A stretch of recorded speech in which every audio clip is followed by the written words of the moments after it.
Hi viewers, ഗോപൂസ് kitchen ബ്ലോഗിലേക്ക് എല്ലാവർക്കും സ്വാഗതം.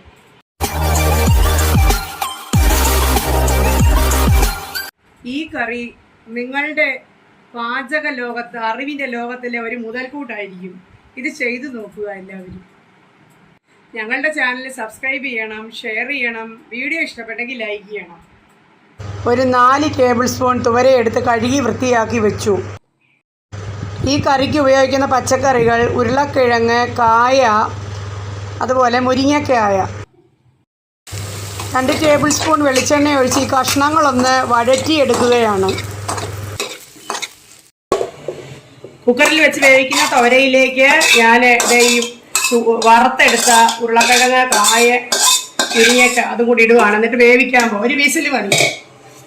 കുറച്ച് മഞ്ഞൾപ്പൊടി ഇടുന്നു. അതുപോലെ തന്നെ ഒരു 1/2 ടീസ്പൂൺ കണക്കാക്കി ഉപ്പും കൂടി ഇട്ടിട്ട് നമ്മൾ ഒറ്റ വിസിൽ വേവിച്ചിങ്ങെടുക്കുക. ഒരു 3 സവോള എടുത്തിട്ടുണ്ട്. അതിലേക്ക് വെളിച്ചെണ്ണ ഒഴിച്ചൊന്ന് വഴറ്റുകയാണ്. ഇവിടെ ഈ കറിക്ക് കൂടുതൽ സവോള വഴറ്റി അരച്ച് ചേർക്കണം. നമ്മൾ ഇതൊന്ന് വഴറ്റുക. സവോള വഴറ്റിയത് തണുക്കാൻ വെച്ചിട്ടുണ്ട്. ചീനച്ചട്ടിയിലോട്ട് വീണ്ടും 1 ടേബിൾ സ്പൂൺ വെളിച്ചെണ്ണ ഒഴിച്ചിട്ടുണ്ട്. ഏതാണ്ട് ഒരു 1/4 ടീസ്പൂണ് ഉലുവ ഇടുന്നു. അതൊന്ന് മൂത്തപ്പോഴത്തേക്ക് നമ്മളൊരു 3-4 ടേബിൾ സ്പൂണ് നാളികേരം ചേർത്ത് വഴറ്റുകയാണ്. നാളികേരം ചുമക്ക വറക്കണം. എന്നിട്ട് ഈ നാളികേരം സവോള വറുത്ത് വെച്ചതും കൂടെ നമ്മൾ അരച്ചെടുക്കും.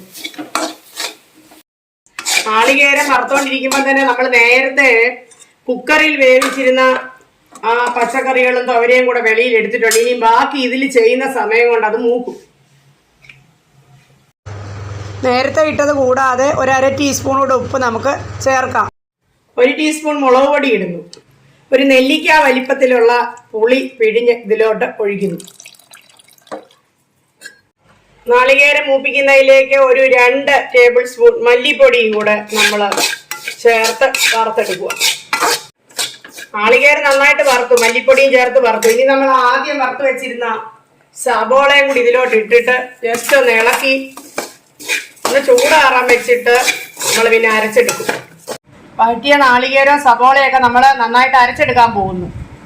അരപ്പ് നമ്മൾ കറിയിലേക്ക് ഒഴിച്ചു കൊടുക്കുക. കുറച്ച് വെള്ളം ഒഴിച്ച് നമുക്കൊന്ന് കഴുകിയെടുക്കാം. നല്ല കൊഴുത്ത സ്വാദിഷ്ടമായ കറി റെഡി ആയിട്ടുണ്ട്. ഞാൻ കുറച്ചുകൂടെ മുളക് ചേർത്തു. നിങ്ങൾക്ക് മുളകും ഉപ്പും ഒക്കെ ആവശ്യത്തിന് ചേർക്കാം. ഞാൻ ഇനി കടുക് വറുത്തിടാൻ പോവാണ്. കറി നന്നായിട്ട് തിളപ്പിക്കുക. കറിയിലേക്ക് കടുക് വറുത്തിട്ടു. സ്വാദിഷ്ടമായ കറി എല്ലാവരും ചെയ്തു നോക്കണം. ഇനി ഒരു വീഡിയോയുമായിട്ട് കാണാം.